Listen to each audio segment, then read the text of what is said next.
رسول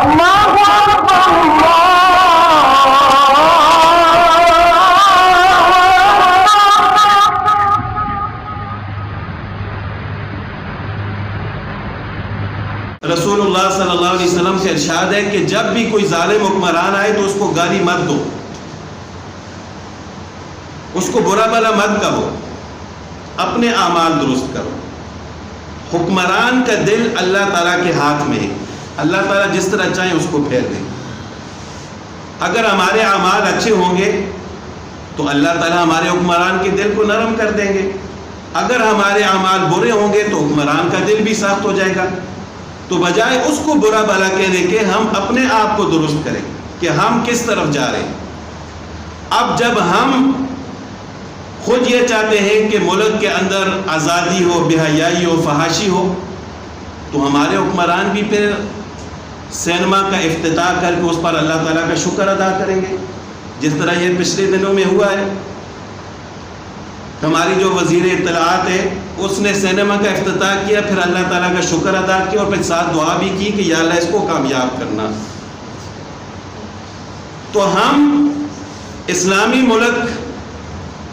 جو ہم نے الگ ملک لیا تھا، پاکستان کو الگ کیا تھا، یہ اسلام کے نام پر، اگر یہی کام ہم نے کرنا تھا تو پھر ہندوستان پورا ایک ہی ہوتا، اس میں کوئی فرق تو نہیں تھا۔ وہ ہمیں نماز پڑھنے سے تو نہیں روکتے تھے، آج بھی وہاں مسلمان ہیں، لیکن یہ ملک اسی وجہ سے الگ کیا گیا تھا کہ اس ملک کے اندر قرآن و سنت کا قانون ہوگا، اللہ تعالیٰ کی فرما برداری والا قانون ہوگا۔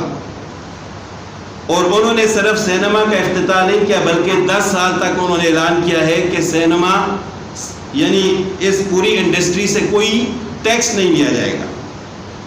حالانکہ مساجد کو یہ نوٹس دیے جا رہے ہیں پراپرٹی ٹیکس کے،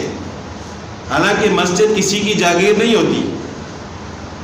لیکن پراپرٹی ٹیکس کے نوٹس دے رہے ہیں کہ آپ بھی ٹیکس دیں۔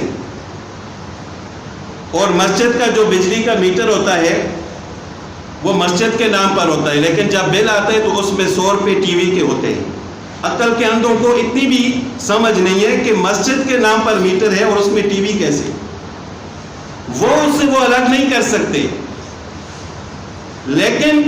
سینما کو وہ 10 سال تک ٹیکس کی چھوٹ دے سکتے ہیں۔ اور مساجد کو نوٹس دے رہے ہیں کہ آپ پر بھی جو ہے پراپرٹی ٹیکس جاری ہونا چاہیے اور آپ کو بھی ادا کرنا چاہیے، یعنی آپ ادا کریں گے تو پھر ہم وہ پیسے سینما پر خرچ کریں گے۔ تو یہ ہماری ہی اعمال ہے، ہم نے ان لوگوں کو چنا ہے۔ جب ہم خود درست ہوں گے تو پھر ایسے حکمران نہیں ہوں گے، بلکہ اگر یہ بھی ہوں گے تو اللہ تعالیٰ ان کے دلوں کو نرم کر دیں گے اور ہدایت کی طرف ان کے دلوں کو پھیر دیں گے۔ تو رسول اللہ صلی اللہ علیہ وسلم نے فرمایا کہ اگر وہ نماز کو مؤخر کرتے ہیں تو آپ کی ذمہ داری ہے کہ آپ اپنی نماز اپنے وقت میں ادا کریں۔ تو آج اگر ہمارے حکمران بے حیائی پھیلاتے ہیں، وہ سینما کو فروغ دیتے ہیں، تو ہماری ذمہ داری ہے کہ ہم ذاتی طور پر ان کا بائیکاٹ کریں۔ کم از کم ہم اپنے آپ کو تو روک سکتے ہیں نا، ہم وقت کے حکمران کو نہیں روک سکتے، اپنے آپ کو روک سکتے ہیں۔ ہمیں اس کا بائیکاٹ کرنا چاہیے کہ ہم نے سینما کے قریب بھی نہیں جانا، اپنی اولاد کی بھی ایسی تربیت کرنی ہے کہ وہ ان سے نفرت کرے، یہ ہماری ذمہ داری کم از کم بنتی ہے۔ تو جب ہم اپنے اعمال درست کریں گے، حلال کھانے کی کوشش کریں گے، حرام کے پیچھے نہیں بھاگیں گے، اپنے دل میں نرمی پیدا کریں گے دوسرے مسلمانوں کے لیے، تو پھر اللہ تعالیٰ بھی ہمارے اوپر رحم